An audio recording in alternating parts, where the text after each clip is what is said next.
जय हिंद, नमस्कार मित्रों, आपका स्वागत है आपके YouTube channel all exam class के अंदर। सभी बच्चों को मैं बता दूं, जो MP पुलिस के जो क्वेश्चन है वो इसी क्लास के अंदर से छपने वाले, यानी SCC क्लास से लेके मैं आऊँगा आपके लिए। जो सारे क्वेश्चन हमारी क्लासों से आपके एग्जाम के अंदर छपेंगे। तो इस वीडियो को लास्ट तक देख के एक बार लाइक करके शेयर करके चैनल को सब्सक्राइब कर लेना। जिसने अगर CRPF ट्रेडमैन का एग्जाम दिया है उन बच्चों से पूछ लेना कि उनके हमारे क्लासों के अंदर से कितने क्वेश्चन उनके पेपर के अंतर्गत आए थे, यानी मैंने पूरे पेपर अपने अंदर से छपे थे। पहला क्वेश्चन, गढ़ मंडल का शासक कौन था? नरहरि शाह। ऑप्शन आपका ए यहाँ से बिल्कुल सही हो जाता है बच्चों।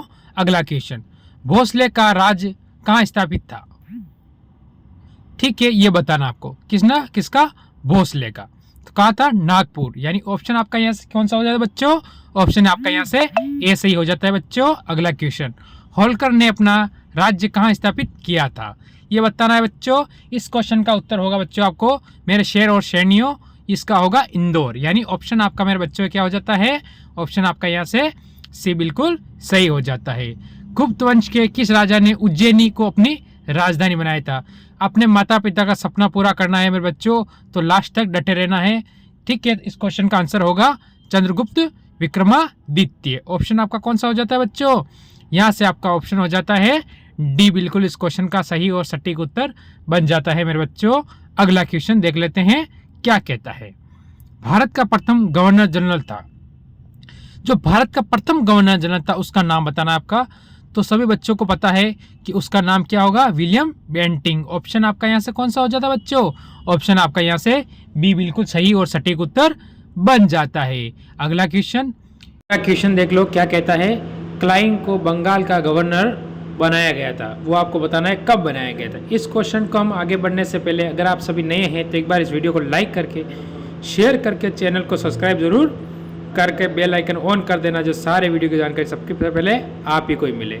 वो होगा 1757 ईस्वी में। ठीक है, ऑप्शन आपका यहाँ से बी बिल्कुल क्या हो जाता है? सही और सटीक उत्तर बन जाता है।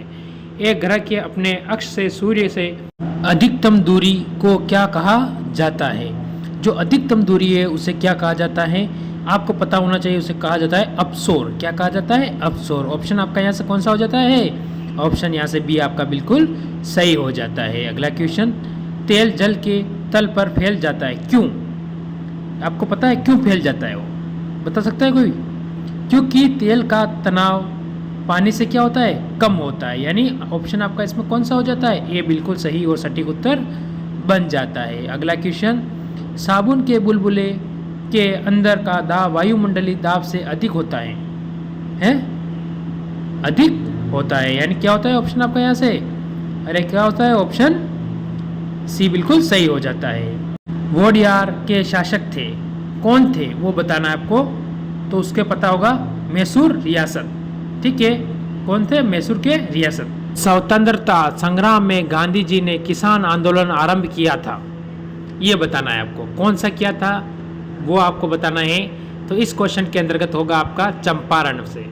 क्या होगा? चंपारण। ऑप्शन आपका यहाँ से सी बिल्कुल सही हो जाता है। ठीक है, अगला क्वेश्चन देखते हैं। 1925 के भारत सरकार का अधिनियम किस निर्णय से संबंधित थे? ये बताना है आपको। ठीक है, तो किससे संबंधित है? तो ये आपके सामने क्या होगा? ये क्वेश्चन आपको SW के तौर पर दिया जाता है। इसका उत्तर आप मेरे को कमेंट करके बताएंगे। अगला क्वेश्चन देखते हैं। गदर पार्टी का मुख्यालय कहाँ था? गदर पार्टी का जो मुख्यालय था वो कहाँ था, ये बताना है आपको। तो इस क्वेश्चन का जो उत्तर होगा आपका वो होगा सैन फ्रांसिस्को में। ठीक है, ऑप्शन आपका यहाँ से डी बिल्कुल सही हो जाता है। अर्थशास्त्र किसकी रचना है ये बताना है आपको। तो इस क्वेश्चन के अंतर्गत होगा आपका ऑप्शन नंबर सी, यानी क्या हो जाता है? चाणक्य। क्या होगा? चाणक्य। ऑप्शन सी यहाँ से बिल्कुल सही और सटीक उत्तर बन जाता है। राष्ट्रीय ग्रामीण रोजगार गारंटी योजना किस महापुरुष के नाम पर है? उस महापुरुष का नाम क्या है जिसे क्या कहते हैं? राष्ट्रपिता। अब तो पता चल चुका है उसका क्या नाम है महापुरुष का, है कि नहीं चला अभी तक? हम जिसे राष्ट्रपिता कह के पुकारते हैं वो है महात्मा गांधी। ठीक है, ऑप्शन यहाँ से भी बिल्कुल सही हो जाता है। और ये तीनों भारत के क्या रह चुके हैं? प्रधानमंत्री रह चुके। ये भी आपको पता होना चाहिए। राजीव गांधी, इंदिरा गांधी, पंडित जवाहरलाल नेहरू।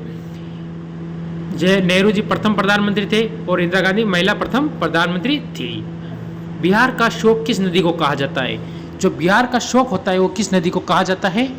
तो वो नाम होगा आपका कोसी नदी। ऑप्शन आपका ए बिल्कुल सही हो जाता है। अगला क्वेश्चन, नाटो के इतिहास का अब तक का सबसे बड़ा हवाई अभ्यास एयर डिफेंडर 2023 का आयोजन कहाँ किया गया है? तो ये आप सभी को पता है, इसका उत्तर होगा आपका ऑप्शन डी यानी जर्मनी। ठीक है, यहाँ से आपका ऑप्शन डी क्या हो जाता है इस क्वेश्चन का? एकदम सही और सटीक उत्तर बन जाता है। अगला क्वेश्चन, चर्चा में रहा नोवा कखो वका बांध कहाँ स्थित है? आपको नाम भी अजीब लगा होगा, तो ये कहाँ हो सकता है? चर्चा में रहा है अभी तक, ये है यूक्रेन। आपको पता है रूस और यूक्रेन का युद्ध चर्चा में था, तो ये कहाँ है? यूक्रेन। ऑप्शन बी बिल्कुल सही हो जाता है। अगला क्वेश्चन देखते हैं, गडकरी विद्रोह 1844 का केंद्र था, वो बताना है। कब हुआ? 1844 में। कौन सा गडकरी विद्रोह हुआ था? अब इसका केंद्र आपको बताना है। तो इसको उत्तर होगा इस क्वेश्चन का कोल्हापुर। ऑप्शन आपका यहाँ से कौन सा हो जाता है? ऑप्शन आपका यहाँ से बी बिल्कुल सही और सटीक उत्तर हो जाता है। आज का लास्ट क्वेश्चन, भारत की प्रथम महिला शासिका बनी थी, वो कौन थी? किस वंश की थी? वो आप मेरे कमेंट करके बताएंगे। रजिया बेगम। यानी ऑप्शन आपका यहाँ से कौन सा हो जाता है? बी बिल्कुल सही और सटीक उत्तर बन जाता है। तो अब बताइए आपके कितने क्वेश्चन सही हुए और कितने गलत, ये मेरे को कमेंट करके बताना। इसी के साथ इस क्लास को यही विराम देते हैं, अगली क्लास में मिलेंगे। जय हिंद, जय भारत।